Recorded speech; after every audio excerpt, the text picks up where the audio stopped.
And good morning, Andrews Tower, Cessna November 2163 Sierra, ready to take off.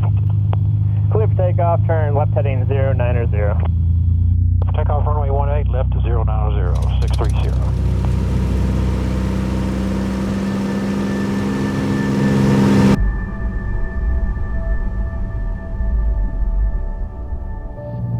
I've been flying 54 years, but it does give you a wider perspective of what the world is about. I've seen the Mississippi out of its banks several times. Starts flooding so many farms and families and houses and all that it does. You get that perspective when you're up, as a bird's eye view. I'm still amazed. Every time I get up and see it, I'm still amazed how big it is.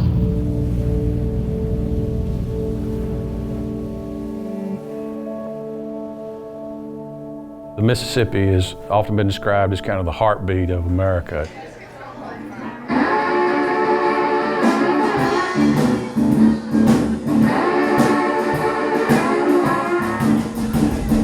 It's the central area of commerce. People have lived, worked, recreated along the Mississippi for hundreds of years. From the farmers to the ranchers to the shrimpers to the people who live in our cities.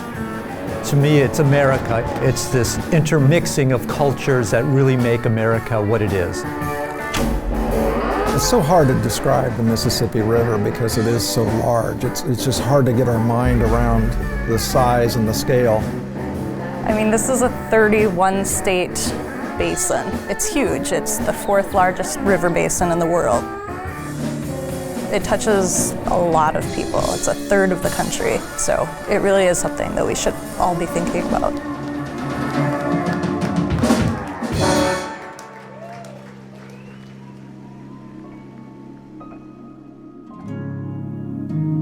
We've always been trying to tame this river. Now we're starting to realize the unintended consequences of doing that.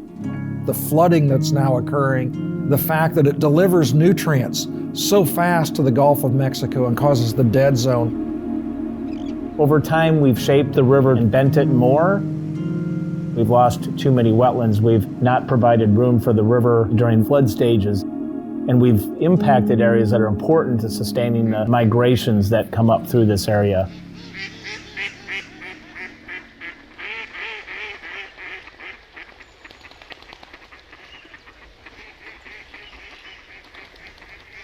You can hear the ducks bombing from way up high coming down.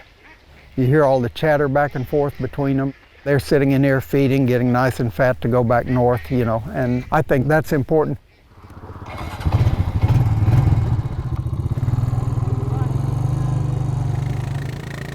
Charlie applied for this wetland reserve easement program. The Nature Conservancy was working alongside NRCS to redo some hydrology in this system. And we knew that we could receive water from agricultural land further upstream, route it through this stream channel and into the floodplain downstream. And that would really effectively improve the water quality as it moved through this site. We essentially treat that water before it left the property. There's no doubt in my mind that water quality will improve greatly as the water filters through this. Water runs downhill. When it stops running, this is what you get.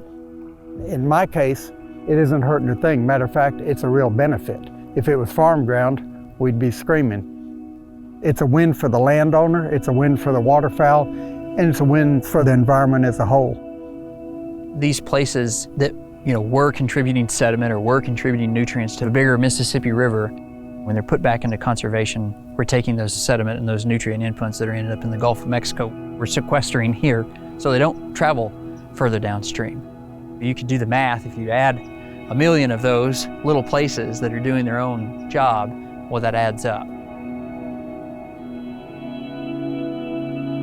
What we're really looking for is a culture change in how our natural resources are valued. And that's really the transformational change that's occurring right now.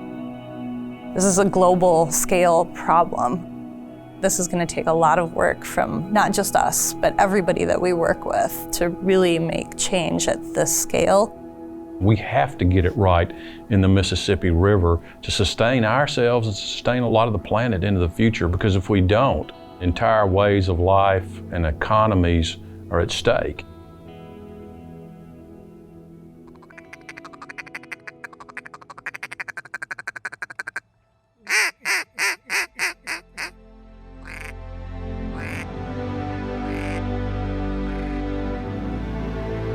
The option to not engage at the level of the Mississippi River Basin that we are, I think is a fool's errand. And it actually impacts our long-term survival. It's our time to do something big because we know the consequences will be big if we don't. It's easy to look back and look at mistakes. What if they did this differently? What if they did that differently? I think that's a really easy game, and it's one that I caution us against. I think the better question is, what if we?